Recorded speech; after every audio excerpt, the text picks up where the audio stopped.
Hello and welcome to the outdoor video vlog by yours truly. This time you find me at Bowscale Tarn in the Northern Lake District in the north of England.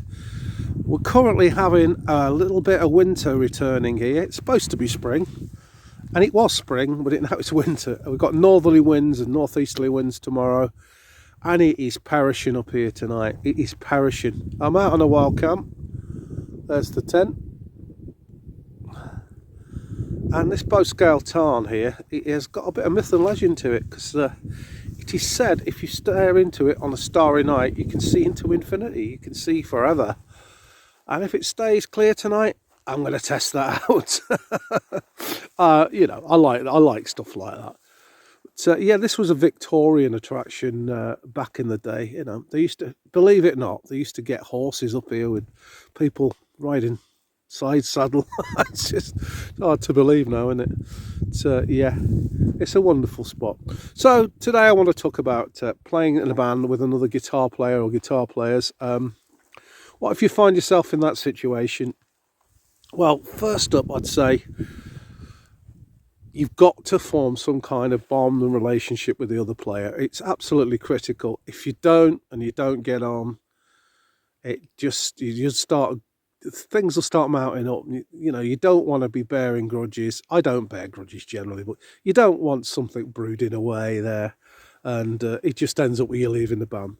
So you know, you need to form some kind of bond and relationship. Oh, there's the wind noise. No surprise. I'm going to walk around just to stay flipping warm. See if we can get a bit of lake in there. It's like some out of King Arthur with them stones in, isn't it?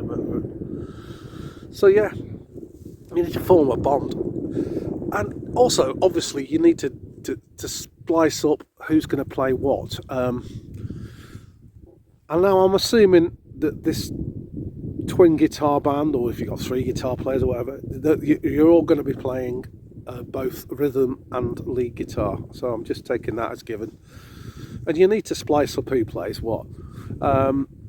If you're joining a band and the guitar player that's already in the band's been there for ages, it's no real problem, because he can just tell you what he plays and what you've got to play.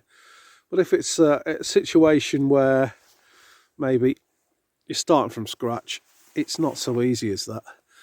One of the tactful ways of doing it, I think, is, you know, you might find one of you is a technical player and the other's like a blues style player, more of a feel player.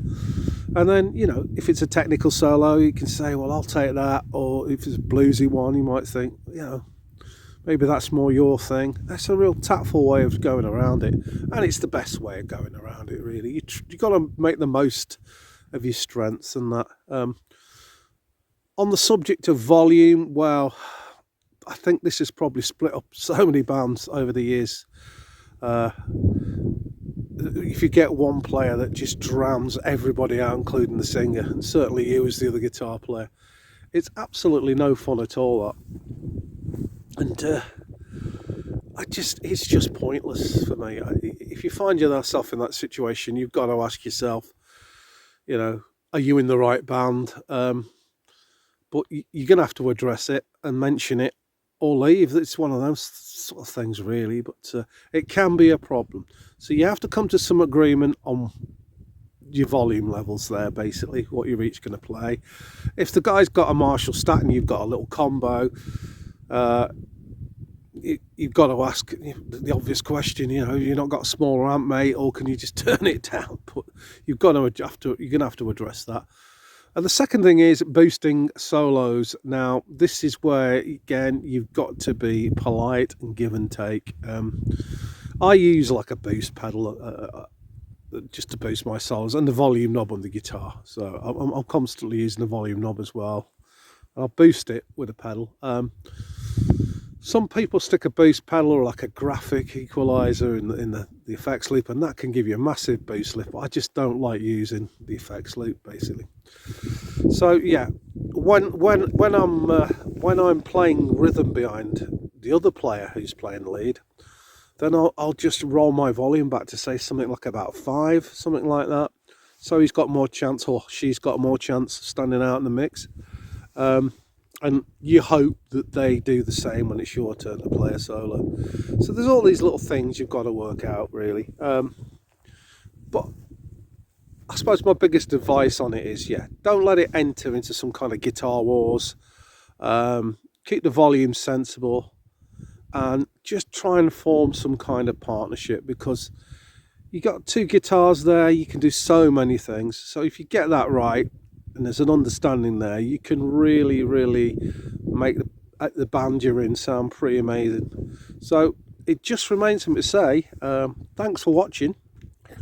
Stay safe, keep well. And I'm going to get in the flipping tent because it is freezing and it's also getting dark. Just notice how dark it's getting on the camera. So I'm getting that tent now, get warm, and I'll see you all later, guys. Bye.